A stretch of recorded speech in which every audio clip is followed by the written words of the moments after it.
The autumn rain drummed against the tall windows of Kensington Palace as Princess Charlotte walked through the marble corridors with her usual grace. At 8 years old, she carried herself with the poise expected of a future member of the royal family, but today something felt different. The palace seemed quieter than usual, with fewer staff members moving about their daily duties. Charlotte had been looking forward to her weekly tea with her step-grandmother, Queen Camilla. These private moments had become precious to her over the past few years, especially after her great-grandmother, Queen Elizabeth II, had passed away. Camilla had stepped into a role that went far beyond royal duty. She had become a source of comfort and guidance for the young princess during some very difficult times. The relationship between Charlotte and Camilla hadn't always been easy for the public to understand. When King Charles married Camilla, many people wondered how the royal children would adapt to having a step-grandmother. But Charlotte had embraced Camilla with an openness that surprised even her own parents, Prince William and Princess Catherine. Perhaps it was Camilla's gentle way of speaking to children, or maybe it was how she never tried to replace anyone in Charlotte's life, but simply offered herself as an additional source of love and support. As Charlotte approached the blue drawing room where they usually met, she noticed something unusual.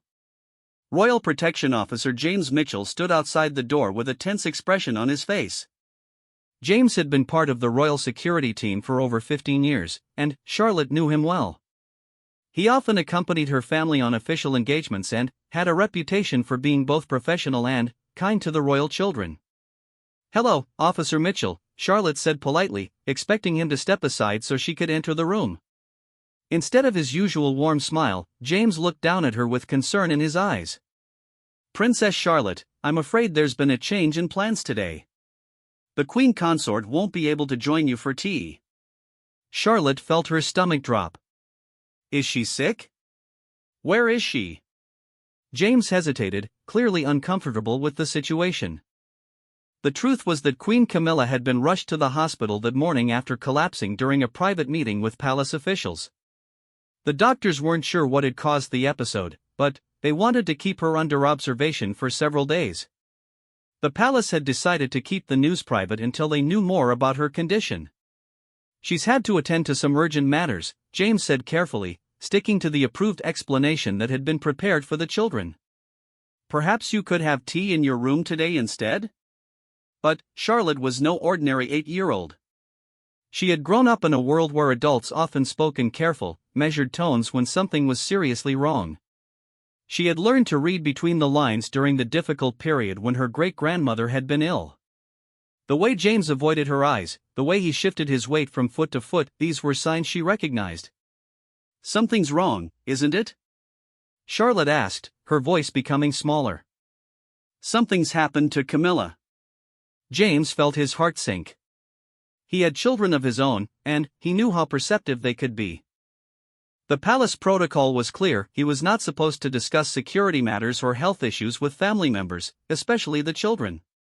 But, looking down at Princess Charlotte's worried face, he found himself caught between his professional duty and his human compassion. "Your parents will be able to explain everything better than I can," he said gently. "Shall we find them?" But Charlotte shook her head vigorously. The fear that had been building in her chest was now growing stronger. She had lost her great-grandmother just 2 years earlier, and the memory of that loss was still very fresh in her young mind. The idea that something might happen to Camilla, who had become such an important part of her life, was terrifying. "I want to see her," Charlotte said, her voice rising slightly. "I want to see Camilla now." "Princess, that's not possible right now," James replied, trying to maintain his calm professional demeanor while dealing with a situation he had never been trained for. Charlotte's eyes began to fill with tears. In her young mind, when adults said it wasn't possible to see someone, it often meant something very bad had happened. She remembered the days before her great-grandmother's funeral, when similar words had been used to explain why she couldn't visit anymore. "Is she in heaven like Great-Granny?" Charlotte asked, her voice breaking. The question hit James like a physical blow. He realized that his careful, diplomatic responses had only made Charlotte's fears worse. She was imagining the worst possible scenario, and his inability to reassure her was causing her obvious distress. "No, Princess Charlotte," he said quickly, kneeling down to her eye level. Queen Camilla is not in heaven. She needs to rest somewhere safe right now. But Charlotte was no longer listening to his words. The fear and confusion had overwhelmed her 8-year-old emotional capacity. She began to cry, not the quiet, controlled tears that royal children were taught to shed, but the desperate, heartbroken sobs of a child who thought she was losing someone she loved. I want Camilla, she cried out. Where is Camilla? I need Camilla. James looked around desperately, hoping that one of Charlotte's parents or nannies might appear to take over the situation. But the corridor remained empty except for the two of them. The sound of Charlotte's crying echoed off the marble walls, creating an almost haunting effect in the usually dignified space. Protocol dictated that James should contact Princess Catherine or Prince William immediately. He should step back and allow the family to handle this private matter. But Charlotte was becoming more upset by the second, and something in her desperate cries touched a place in his heart that went beyond professional obligations. "Princess," he said softly, reaching out tentatively. Princess Charlotte, please try to calm down. But Charlotte was beyond consolation. Her cries grew louder, and she began calling out for Camilla repeatedly, as if saying her name might somehow make her appear. The sound was heart-wrenching, and James felt completely helpless. Other members of the palace staff began to appear at the ends of the corridor, drawn by the unusual sound. A few younger staff members looked shocked to see a member of the royal family in such obvious distress. The royal children were rarely seen showing such raw emotion, and the sight was both surprising and deeply moving. Mrs. Henderson, Charlotte's primary nanny, appeared from around the corner and rushed toward them. She had been looking for Charlotte to inform her about the change in plans, but she was too late. "Oh my dear," Mrs. Henderson said, immediately understanding the situation. She knelt beside Charlotte and gently placed her arms around the crying girl. "Sweetheart, what's wrong? Where's Camilla?" Charlotte sobbed into the nanny's shoulder. "Officer Mitchell won't tell me where Camilla is. I think something terrible has happened." Mrs. Henderson looked up at James with understanding in her eyes. She knew about Camilla's hospitalization, and she could see the impossible position that James had been placed in. Palace protocol was important, but so was the emotional well-being of the children they were all meant to protect. "Officer Mitchell was trying to be kind," Mrs. Henderson said gently. "But I think we need to help you understand what's really happening." James stood up slowly, feeling the weight of the decision he was about to make. Every aspect of his training told him to step back and let the family handle this situation. But Charlotte's continued crying was affecting him deeply, and he could see that she needed more than careful, diplomatic responses.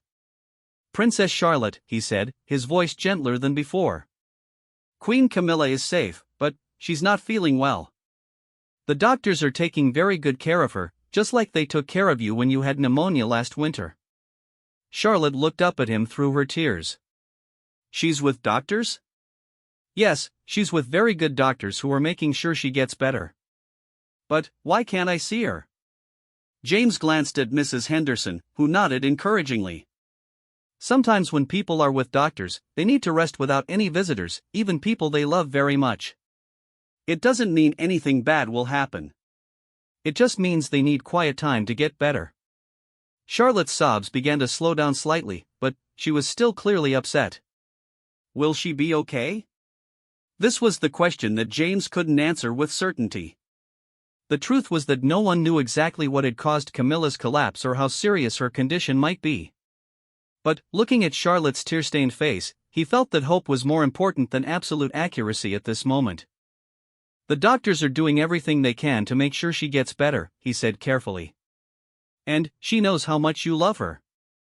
"I want to call her," Charlotte said suddenly. "I want to tell her that I love her." Mrs. Henderson exchanged another look with James.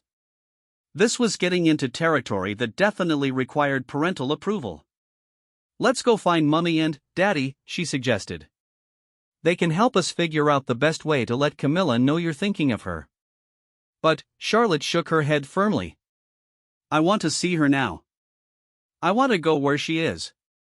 James felt his heart break a little more. The determination in Charlotte's voice reminded him of her father, Prince William, and her grandfather, King Charles. When the royal family cared about someone, they cared deeply and completely. "I understand why you want to see her," James said, making another decision that went against his training. "But sometimes the best way to help someone we love is to let them rest and get better. Maybe we can think of other ways to show Camilla that you're thinking of her." "Like what?" Charlotte asked, wiping her nose with the back of her hand. James was quiet for a moment, thinking. "Well, when my daughter was in the hospital last year, she felt much better when we sent her drawings and letters. Maybe you could make something special for Queen Camilla?" For the first time since the conversation began, Charlotte's expression showed a glimmer of hope. "Could I really send her something?" "I think that would be very special," Mrs. Henderson agreed. "Queen Camilla would love to know you're thinking of her." Charlotte took a shaky breath. "Will you help me make sure she gets it?" James looked down at this brave, caring little girl and felt something shift inside him. "Yes, Princess Charlotte. I promise I will make sure she gets anything you want to send to her." It was a promise that went far beyond his usual duties, but he meant every word. Charlotte's love for her step-grandmother was real and deep, and James found that he wanted to do everything in his power to help maintain that precious connection, even during this difficult time. The news of Princess Charlotte's emotional breakdown spread quickly through the palace staff, though it was handled with the discretion that royal protocol demanded. By evening, Prince William and Princess Catherine had returned from their official engagements to find their daughter unusually quiet and subdued. Mrs. Henderson had briefed them on the afternoon's events, and both parents were deeply concerned about how to handle the situation. James Mitchell found himself in an unprecedented position. For 15 years, he had maintained strict professional boundaries with the royal family. He protected them, accompanied them, and served them with unwavering loyalty, but he had never become personally involved in their private emotional struggles. The promise he had made to Princess Charlotte weighed heavily on his mind as he completed his evening rounds. The next morning brought fresh challenges. Charlotte woke early and immediately asked her nanny if there was any news about Camilla. When Mrs. Henderson gently explained that there was no new information yet, Charlotte became quiet and withdrawn. She picked at her breakfast and showed little interest in her usual morning activities. James was scheduled to be off duty that day, but he found himself unable to stay away from the palace.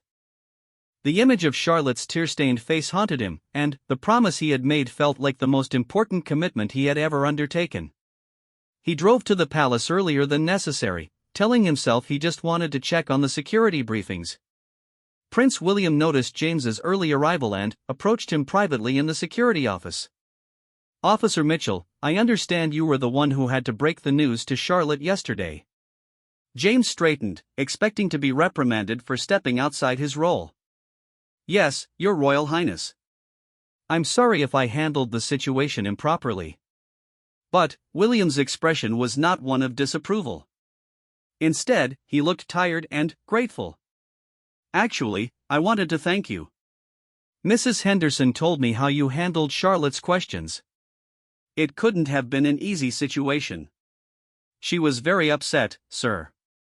I tried to follow protocol, but..." James trailed off, unsure how to explain his decision to bend the rules. "But she needed more than protocol could provide," William finished for him. "I understand. Charlotte has become very attached to Camilla. More than we even realized, perhaps." The two men stood in silence for a moment. William was struggling with his own complex emotions about his stepmother's condition. While he and Camilla had taken years to develop their relationship, he had come to genuinely appreciate the way she had embraced his children and brought stability to his father's life. "How is she doing today?" James asked, referring to the Queen Consort. William's expression grew more serious. "The doctors are still running tests. She's stable, but they want to keep her under observation for several more days. We're trying to keep things as normal as possible for the children, but Charlotte seems to sense that something significant is happening." James nodded, remembering Charlotte's perceptive questions the day before. "She asked me if Queen Camilla was in heaven like her great-grandmother. I think she's afraid of losing another person she loves." William's eyes softened with understanding and pain. She's been through so much loss for such a young child. First my grandmother, and now this uncertainty about Camilla. I think that's why she's reacting so strongly. She wanted to visit Queen Camilla in the hospital, James continued. When I explained that wasn't possible, she asked if she could send her something. I may have overstepped, but I promised her I would make sure any letter or drawing reached Queen Camilla. Instead of looking concerned about this breach of protocol, William seemed relieved. That's actually a wonderful idea. Catherine and I have been trying to think of ways to help Charlotte feel connected to Camilla during this time. Would you be willing to help coordinate something like that? James felt a surge of purpose. Absolutely, sir. Whatever Princess Charlotte needs. As they spoke, Charlotte herself appeared in the doorway of the security office, still dressed in her pajamas and robe. She had been looking for James since waking up, and Mrs. Henderson had finally told her where to find him. Officer Mitchell, Charlotte said quietly, her voice still carrying the uncertainty from the day before. Did you really mean what you said yesterday? About helping me send something to Camilla? James knelt down to her eye level, just as he had done the day before. I meant every word, Princess Charlotte. What would you like to send to her? Charlotte's face brightened slightly for the first time since the crisis began. I want to draw her a picture of all of us together. And I want to write her a letter telling her that I love her and that I'm waiting for her to come back. That sounds perfect, James said warmly. Would you like me to help you make sure your letter says exactly what you want it to say? Prince William watched this interaction with growing amazement. He had never seen any member of his security team engage so personally with his children, yet it felt completely natural and appropriate. James wasn't overstepping his role as a protector, he was expanding it to include emotional protection as well as physical safety. Daddy, Charlotte said, turning to her father. Officer Mitchell promised to make sure Camilla gets my letter. Will you help me write it? William felt his throat tighten with emotion. Of course, darling. We'll write the most beautiful letter, and Officer Mitchell will make sure it reaches her safely. Over the next hour, the three of them worked together in William's private study. Charlotte dictated her thoughts while her father helped her organize them into a coherent letter. James offered suggestions about how to make the message even more special, drawing on his own experience of communicating with loved ones during difficult times. The letter that emerged was heartfelt and innocent. Dear Camilla, I heard you are with doctors right now and that you need to rest. I want you to know that I love you very much and I miss our tea times. I was scared yesterday because I thought something terrible had happened to you, but Officer Mitchell explained that the doctors are taking good care of you. I am drawing you a picture of our whole family, including you, because you are part of our family now. When you are feeling better, can we have tea again? I have so many things I want to tell you about school and about the book I'm reading. Please get better soon. I am sending you all my love. Princess Charlotte. As Charlotte carefully signed her name at the bottom of the letter, James felt a profound shift in his understanding of his role. For years, he had seen his job as protecting the royal family from external threats. But now he realized that sometimes the most important protection he could provide was helping them maintain their connections to each other during times of crisis. When will you take it to her? Charlotte asked, looking up at James with complete trust in her eyes. James glanced at Prince William, who nodded almost imperceptibly. I'll take it to her this afternoon, Princess Charlotte. And if she's able to, I'll ask the doctors if she can write something back to you. Charlotte's face lit up with joy. Really? She might write back to me? I can't promise, James said carefully, but I'll ask if it's possible. The drive to the London hospital where Queen Camilla was being treated was unlike any mission James had ever undertaken. Usually, his hospital visits with the royal family were highly orchestrated official engagements with full security protocols and media management. Today, he was simply a man carrying a child's letter to her beloved grandmother figure.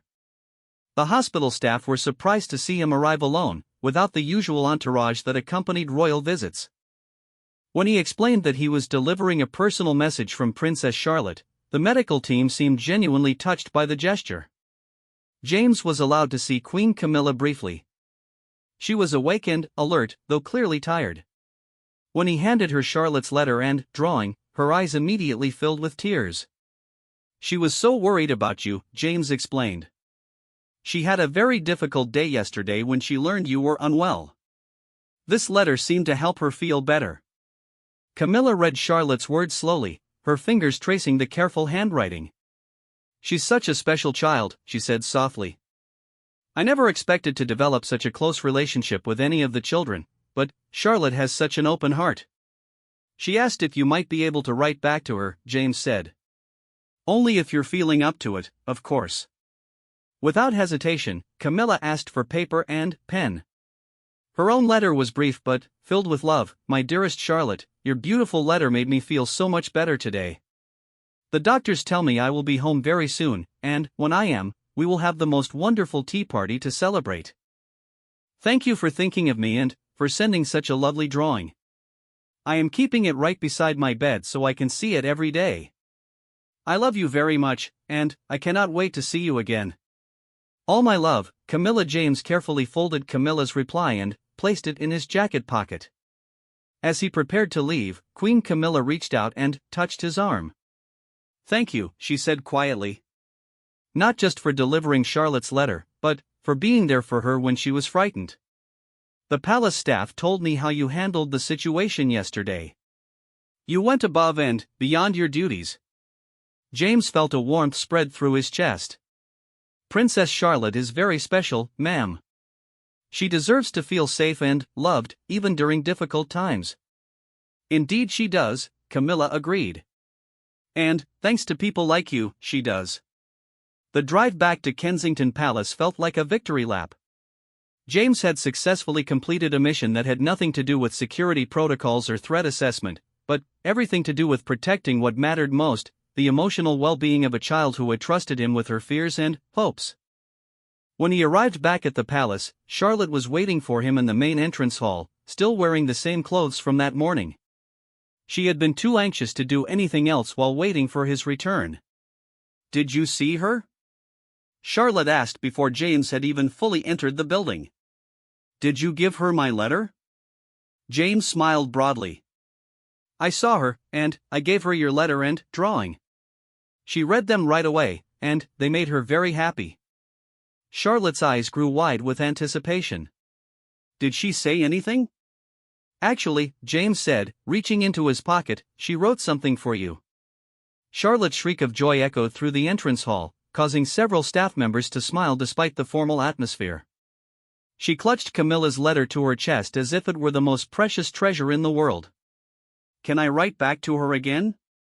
Charlotte asked immediately. James laughed at her enthusiasm. "I think Queen Camilla would love that very much."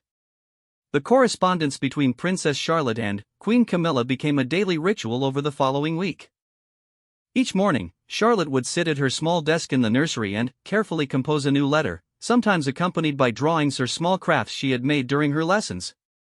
James Mitchell found himself transformed from a royal protection officer into a very important postal service, carrying these precious messages between the palace and the hospital. What started as a simple gesture to comfort a frightened child had evolved into something much more significant. The entire palace staff had become aware of James's special mission, and many were moved by his dedication to maintaining this connection. Even King Charles, who was spending most of his time at the hospital with his wife, had heard about the letter exchanges and expressed his gratitude to James personally. Charlotte's letters became more detailed and cheerful as the days passed. She wrote about her lessons with her tutor, her piano practice, and the new book she was reading about horses. She described the changing autumn leaves in the palace gardens and told Camilla about a funny incident involving one of the palace cats. Her childish observations and innocent humor brought genuine joy to Camilla during her recovery. Camilla's responses, though often brief due to her limited energy, were filled with warmth and encouragement. She praised Charlotte's improving handwriting, asked thoughtful questions about her activities, and shared small details about her hospital room and the kind nurses who were caring for her. Most importantly, she consistently reassured Charlotte that she was getting better and looking forward to resuming their tea times. James began to notice changes in Charlotte's overall demeanor. The anxiety and fear that had overwhelmed her on that first difficult day gradually gave way to a sense of purpose and connection. She still missed Camilla terribly, but the daily exchange of letters provided her with a concrete way to maintain their relationship despite the physical separation. The other royal children, Prince George and Prince Louis, also became involved in the correspondence project. George, who was 11 and often too cool to show much emotion, surprised everyone by asking if he could add a postscript to one of Charlotte's letters. Louis, at 5 years old, contributed colorful scribbles that he insisted were very important messages for Camilla. James found himself looking forward to his daily hospital visits with an enthusiasm that surprised him. Seeing Camilla's face light up when he arrived with new letters from the children had become the highlight of his day. He also enjoyed observing her gradual improvement, both physically and emotionally, as the correspondence continued. One afternoon, as James was preparing to leave the hospital after delivering Charlotte's latest letter, Camilla asked him to sit down for a moment. "James," she said, using his first name for the first time since their acquaintance began. "I want you to know how much this has meant to me. Not just the letters, though they've been wonderful, but your willingness to go so far beyond your official duties to help Charlotte during a difficult time." James shifted uncomfortably in his chair. Praise from the royal family always made him slightly uneasy, as he preferred to focus on the work rather than recognition. "It's been my pleasure, ma'am. Princess Charlotte is a remarkable child." "Yes, she is," Camilla agreed. "But what you've done for her goes far beyond what anyone could have expected. You could have simply followed protocol that first day and left the emotional aspects to her parents and nannies. Instead, you recognized that she needed something more immediate and personal." James thought about that first afternoon when Charlotte had broken down in the palace corridor. "She was so frightened, ma'am. She thought the worst had happened to you, and I could see how much pain that was causing her. I couldn't just walk away from that." Camilla smiled gently. "And that's exactly why what you did was so special. You saw a child in distress and responded with your heart as well as your professional training." Their conversation was interrupted by the arrival of King Charles, who had come for his daily visit with his wife. James immediately stood and prepared to leave, but Charles gestured for him to remain seated. "Officer Mitchell," Charles said warmly. "I'm glad I caught you here. I've been wanting to speak with you about your extraordinary service to our family this week." James felt his face flush slightly.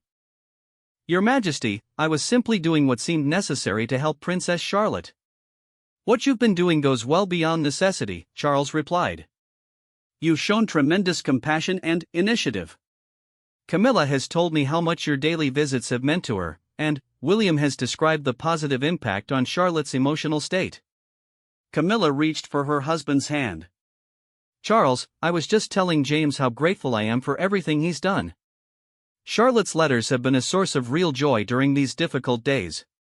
Charles nodded seriously. "The bond between Camilla and our grandchildren has been one of the most wonderful developments in our family over the past few years. Charlotte in particular has embraced Camilla with such openness and affection. Your efforts to maintain that connection during this separation have been invaluable." James felt overwhelmed by the gratitude being expressed by two of the most important people in the British monarchy. "Princess Charlotte made it easy, Your Majesty. Her love for Queen Camilla is so genuine and pure. I just wanted to make sure that love could continue to flow between them, even when they couldn't be together." "And that's exactly what you've accomplished," Charles said. "You've demonstrated that true service sometimes means recognizing when rules and protocols need to be adapted to serve a higher purpose." As James drove back to the palace that afternoon, he reflected on how profoundly this experience had changed his understanding of his role. For years, he had focused on protecting the royal family from external threats and maintaining proper protocols. Now he realized that sometimes the most important protection he could provide was emotional and relational rather than physical. When he arrived at Kensington Palace, he found Charlotte waiting for him in the entrance hall, as had become her custom. Today, however, she was bouncing with excitement in a way he hadn't seen since before Camilla's hospitalization. "Officer Mitchell," she called out as soon as she saw him. "Mummy told me the most wonderful news." James smiled at her enthusiasm. What news is that, Princess Charlotte? Camilla is coming home tomorrow. The doctors said she's all better and she can leave the hospital. And Daddy said we can have a special welcome home tea party for her. James felt a surge of joy and relief. While he had been optimistic about Camilla's recovery based on his daily observations, hearing that she was well enough to be discharged felt like a personal victory. "That's the most wonderful news," he said genuinely. "You must be so excited to see her again." Charlotte nodded vigorously. "I want to write her one more letter for you to take to her tonight. But this one will be different. It will be an invitation to our tea party." As they walked together toward the family's private quarters, Charlotte slipped her small hand into James's much larger one. It was a gesture of complete trust and affection that touched him deeply. "Officer Mitchell," Charlotte said quietly. "Will you come to our tea party tomorrow? I want Camilla to meet the person who helped us stay connected while she was sick." James stopped walking and looked down at the little girl whose emotional crisis had led him to discover new depths of purpose in his work. "Princess Charlotte, I would be honored to attend your tea party." That evening, Charlotte's final letter to Camilla in the hospital was perhaps the most joyful message she had ever written. "Dear Camilla, I am so happy that you are coming home tomorrow. Mummy and Daddy are planning a special tea party to welcome you back, and I have been helping to choose all your favorite foods. I want to thank you for writing to me every day while you were in the hospital. Your letters made me feel better when I was worried about you, and they reminded me that distance doesn't change how much we love each other. Officer Mitchell has been the most wonderful letter carrier. He promised to make sure you got all my messages, and he kept his promise every single day. I want you to meet him properly at our tea party tomorrow so you can thank him too. I have so many things I want to tell you and show you. I finished the book about horses that I was reading, and I learned a new piece on the piano just for you. I love you so much, and I can't wait to give you the biggest hug tomorrow. Your loving granddaughter, Princess Charlotte P.S. George wants me to tell you that he's glad you're better too, and Louis drew you a picture of a rainbow." When James delivered this final hospital letter to Camilla that evening, both of them were emotional as they realized this chapter of their unusual correspondence was coming to an end. "I'll miss our daily visits," Camilla admitted to James. "You've become such an important part of this experience." "The feeling is mutual, ma'am," James replied. "Princess Charlotte's trust in me to maintain this connection has been one of the most meaningful experiences of my career." Camilla smiled warmly. "Well, I hope you know that you'll always be a special friend to our family. What you've done this week has created a bond that goes far beyond professional relationships." As James prepared to leave the hospital for the final time in his role as letter carrier, he felt a deep sense of satisfaction. He had helped a frightened child maintain her connection to someone she loved during a crisis, and, in doing so, he had discovered that the most important aspects of protection sometimes had nothing to do with physical security. The morning of Queen Camilla's homecoming dawned crisp and clear, with golden autumn sunlight streaming through the tall windows of Kensington Palace. Princess Charlotte had been awake since dawn, too excited to sleep any longer. She had helped Mrs. Henderson choose her outfit the night before, a navy blue dress with tiny embroidered flowers that Camilla had once complimented, and had spent extra time brushing her hair until it gleamed. The palace staff moved with unusual energy as they prepared for what would be both a private family reunion and a small celebration. Cook had prepared all of Camilla's favorite tea sandwiches and had even made a special lemon cake, which Charlotte had specifically requested because she remembered Camilla mentioning how much she enjoyed lemon desserts. James Mitchell arrived at the palace earlier than his shift required, carrying with him a small wrapped package.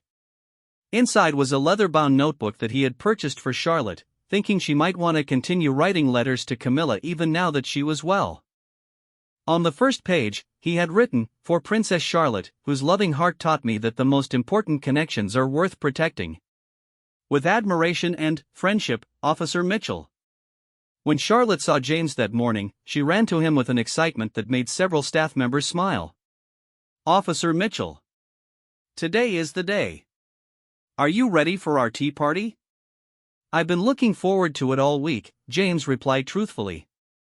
"I brought something for you, but perhaps you'd like to open it after Queen Camilla arrives?" Charlotte accepted the wrapped package with curiosity but agreed to wait to open it. She was far too focused on Camilla's imminent arrival to be distracted by anything else. Prince William and Princess Catherine had decided to bring all 3 children to welcome Camilla home, making this a full family affair. Prince George, despite his usual 11-year-old reserve, seemed genuinely pleased about Camilla's recovery. Prince Louis, at 5, was simply excited about having a party, though he had also contributed his own artwork to the welcome decorations. The family gathered in the main entrance hall to wait for Camilla's arrival. Charlotte positioned herself right by the front door, practically vibrating with anticipation. She had insisted on holding the large bouquet of flowers they had selected for Camilla, though the arrangement was almost as big as she was. When the royal car finally pulled up outside, Charlotte could barely contain herself. James watched from his position near the door as the little girl pressed her face to the window, trying to catch the first glimpse of her beloved step-grandmother. King Charles emerged from the car first and, then, turned to help his wife. Queen Camilla stepped out slowly, still showing some signs of fatigue from her hospital stay, but her face was bright with anticipation. She had been looking forward to this reunion almost as much as Charlotte had. The moment the palace doors opened, Charlotte burst forward with such enthusiasm that James instinctively stepped forward to ensure she didn't trip over her own excitement. Camilla! Camilla!